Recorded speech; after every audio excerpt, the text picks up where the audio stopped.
Vamos a demostrar que la siguiente afirmación es cierta.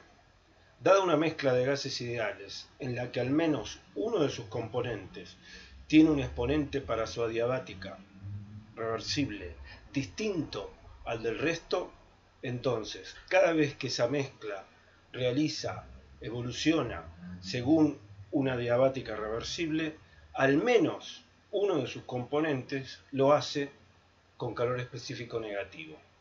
Vamos a ver cómo es esto. Si la adiabática de la mezcla es reversible, dado dos puntos A y B cualesquiera a lo largo de la evolución adiabática, podremos escribir que la presión total en el punto A por el volumen total en el punto A elevado al exponente de las adiabáticas de la mezcla, que llamamos kappa m, es igual al mismo producto evaluado en el punto B. P sub B es la presión total de la mezcla en el punto B, B sub B es el volumen total de la mezcla en el punto B, y kappa m es el mismo exponente de las adiabáticas de la mezcla que obtendremos como el cociente entre el calor específico a presión constante de la mezcla y el calor específico a volumen constante de la mezcla.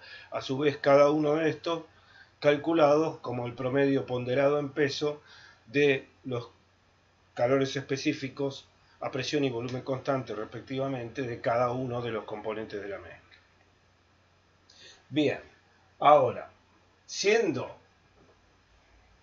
la evolución reversible una sucesión de estados de equilibrio, en cada punto de la evolución, y por lo tanto también en los puntos A y B, valdrá la ley de Dalton, de manera que esta igualdad la podemos escribir de la siguiente manera en función de las presiones parciales de cada uno de los n componentes. Así será P sub 1 A, donde P sub 1A es la presión parcial del componente 1 en el punto A, por B sub A a la capa M, como cada componente de la mezcla comparte todo el volumen B sub A no tiene subíndice correspondiente al componente.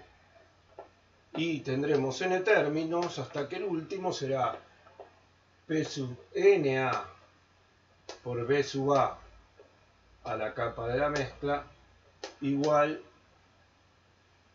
a el mismo desarrollo en el punto B.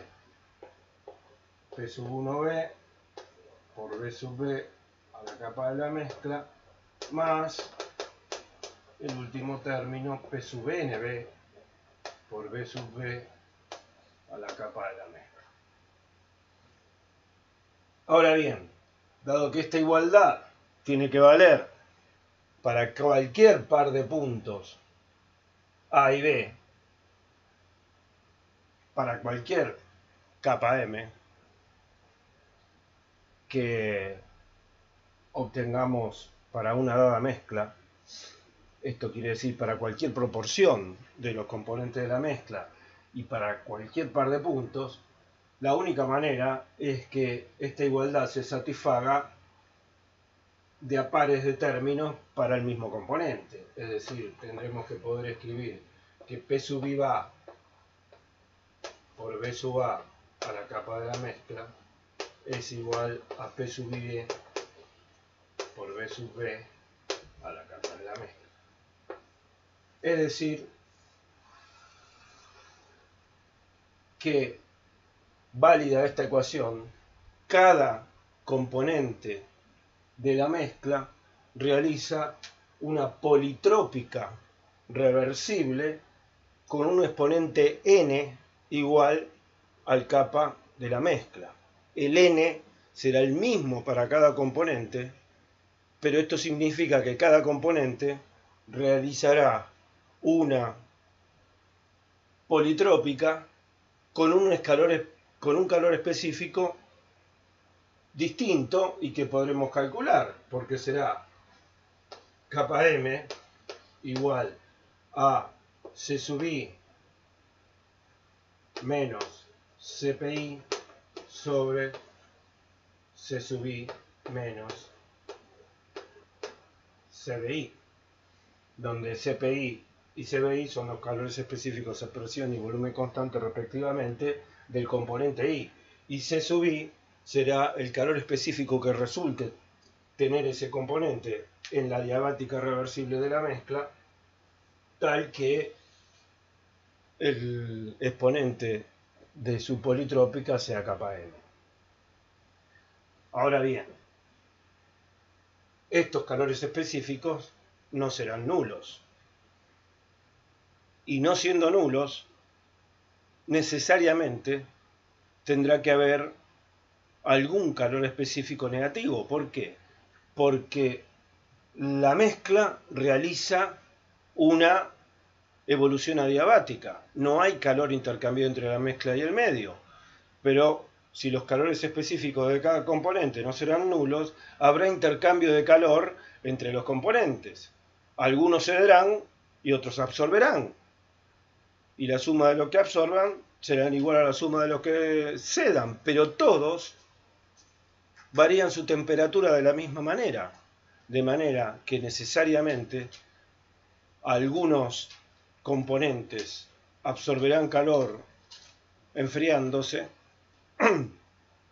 y otros cederán calor enfriándose, y por lo tanto, para los que absorban calor enfriándose, el calor específico será negativo. Si la diabática es una compresión, el razonamiento es enteramente análogo.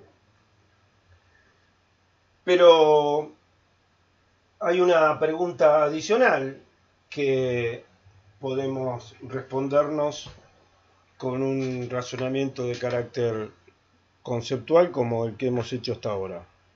Y la pregunta es: ¿cuáles componentes serán los que evolucionen con calor específico negativo?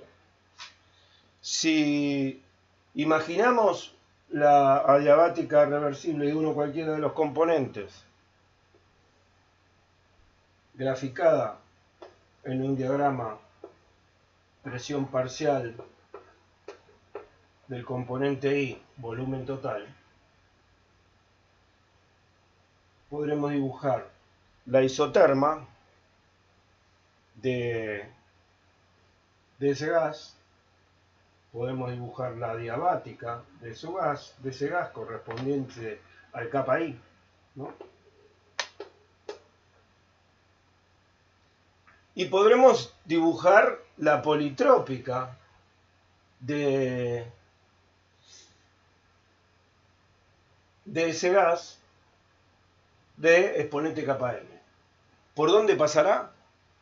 Depende de si el exponente de la adiabática propia del componente I resulte mayor o menor que el exponente de la adiabática reversible de la mezcla.